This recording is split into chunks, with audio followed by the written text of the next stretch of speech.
Hello everyone, I am Aradhna. Welcome to my channel.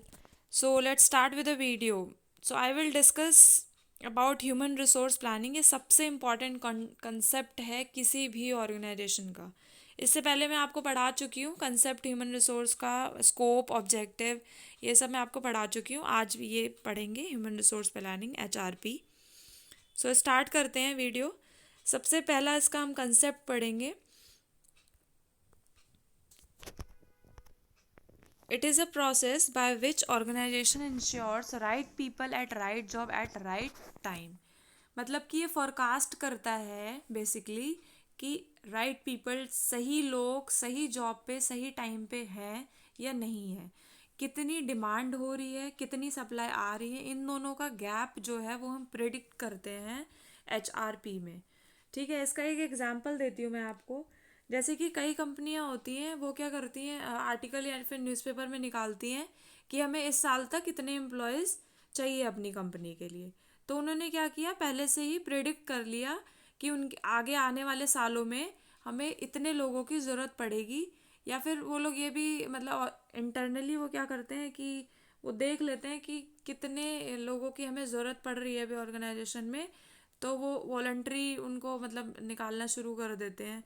ठीक है, voluntary retirement दे देते हैं उनको कि क्योंकि अगर एक्सेस में लोग हो रहे हैं तो वॉलंटरी रिटायरमेंट दे देंगे.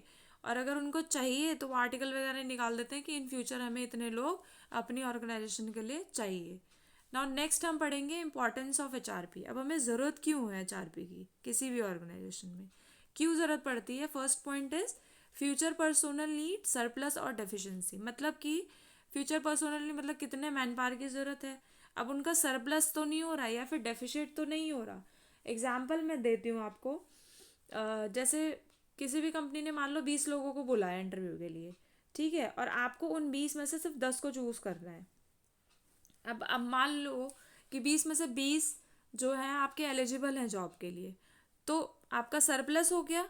ठीक है, और मान लो 20 में से सिर्फ 5 है जो हैं वो एलिजिबल हैं, तो आपका डेफिशिएट होगा क्योंकि आपको चाहिए तो 10.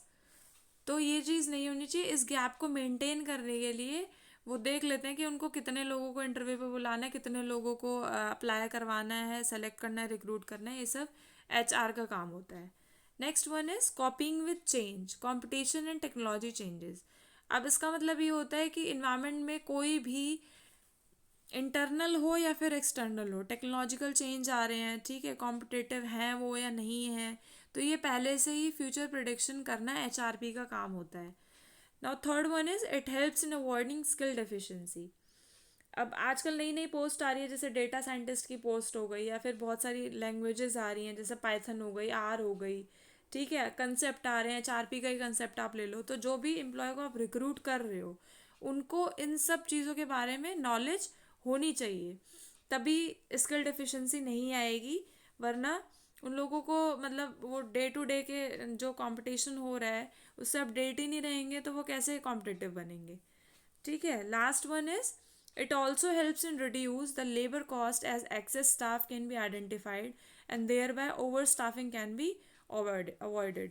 अब HRP के थ्रू आपने सरप्लस और डेफिशिएट तो कर लिया, तो आपको पता चल गया कि कितना हमारे ऑर्गेनाइजेशन में एक्सेस स्टाफ है और कितना ओवर स्टाफिंग हो रही है नहीं हो रही है. अगर ओवर स्टाफिंग हो रही है तो आप जो है वॉलेंटरी रिटायरमेंट दे देंगे. ठीक है, एम्प्लॉयज़ को. अगर आपका क्या नाम है डेफिशिएट हो रहा है तो आप लोगों को रिक्रूट करना शुरू कर देंगे. इससे क्या होता है, रिड्यूस हो जाती है लेबर कॉस्ट, क्योंकि आपने पहले से ही फ्यूचर में प्रेडिक्ट कर लिया कि आपको आगे आने वाले सालों में इतने लोगों की ज़रूरत पड़ेगी. अब एक लास्ट पॉइंट भी इसमें आप ऐड कर सकते हो कि जैसे आपने मतलब प्रिडिक्शन कर लिया आपने, तो वो सही है अगर मतलब थोड़ा इधर उधर ऊपर नीचे भी होता है आपकी प्रिडिक्शन में कि एक दो एम्प्लॉयज़ ऊपर नीचे हो गए कि इतने चाहिए थे और आपने इतने प्रिडिक्ट कर लिए, वो सही है रेदर देन कि आप प्रिडिक्ट ही ना करें कुछ भी. ठीक है, तो ये भी आपका इम्पोर्टेंस है HRP की. अब हम पढ़ेंगे इसका. बेसिकली जो HRP होता है उसका ये मतलब है कि वेयर आर यू, आप कहाँ हैं, क्या चाहते हैं और कैसे आपको वहाँ पर जाना है. मतलब कि कितनी डिमांड है, कितनी सप्लाई है और उन दोनों का क्या गैप है. ठीक है, thanks for watching. I hope you like the video.